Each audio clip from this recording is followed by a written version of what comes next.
Hi guys, welcome back, and thank you so much again for making time. You busy ladies, I really appreciate it. Today we are back on track to start with the journey of what shoes am I wearing, what shoes do I not like, how do I get the new ones that I do want to like, how do I walk on the path that I want to be walking on, how do I know what that path is, what is it, let me work it out, and am I walking with the right people, with the right tribe to get me to where I actually want to go. Now, as always, we have to do a little bit of foundation work. So I just wanted to do a little bit of a intro to a personality typing tool that I have found invaluable over the years. And it is everything to do with something called the Enneagram. And look, if you want full-blown information, you can actually go and search this up on the net. It's everywhere. It's an old Sufi wisdom. It's free, a lot of that information. If you want, you can buy books on it. They're in the library.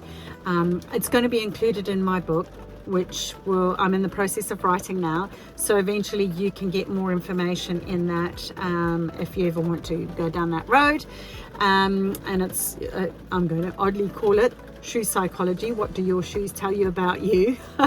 So, you know, pretty clear about what that's about. So do look out for that.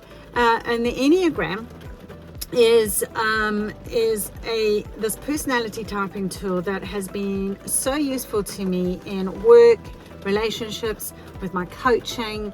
And here's the cracker. What I found is that there are certain types of people, like in this Enneagram number system, that seem to wear certain types of shoes. And it's like, it makes sense when you think about it, because it's like, well, you know, if you want to be portrayed in a, I don't know, professional, smart businessman, no nonsense, super successful way, you will probably be, and I'll tell you all about this, you'd probably be a number 3, which is all about I am successful. Okay, so what are the types of shoes that you would wear if you were a success? Would be very different to somebody who would be wearing, say, shoes that are like a 9, which is all about I am chill, I am relaxed, I am laid back.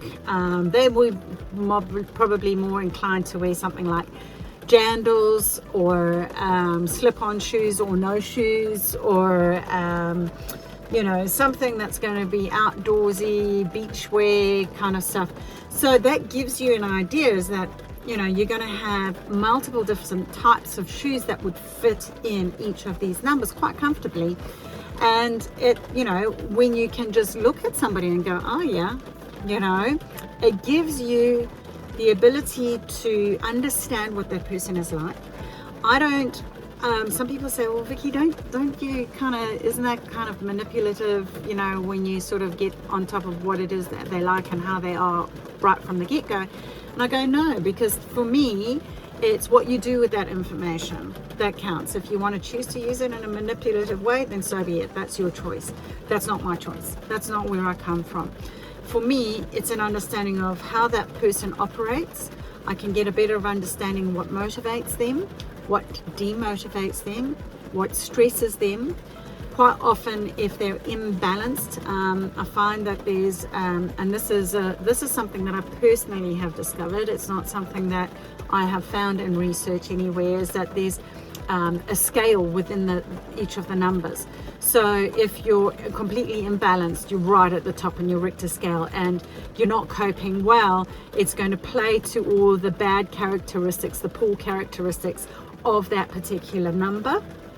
And it's like, how could I handle that better? How can I tame that ego, or tame those sides that don't work well and ostracize others, or push people away, or make me feel worse? How do I get on top of that and create more balance? So it's more about that. And then the other beautiful thing about this is that you'll learn that a lot of the stuff that people react to, it's not personal. It's actually got nothing to do with you, like jack to do with you. And that's one of the biggest things that I often find, that people go, oh my God, I can't believe it, really? Like, you know, oh, he went off at me. Well, It could be that that's their personality type. That's how they deal with the stress. It probably has absolutely nothing to do with you. Maybe there's 10 other things that have happened before they even got to see you. So it starts helping you put things back into perspective again, and having it where you're less affected by people who would negatively have impacted you before, which is invaluable just in itself. Would you not agree? So if you agree, give me a thumbs up downstairs in the comments box. That would be absolutely wonderful. And the next video, we will get straight into Enneagram number 1, and we'll go from there. We're going to try and keep all of these little clips nice and tight and short so that you can just listen to them on the go and go, nice little bite-sized chunk of information. Thank you, Vicki. And away we go. One little step at a time. Thank you so much, everyone. I appreciate you making time, and you have the most delightful day. Lots of blessings. Namaste.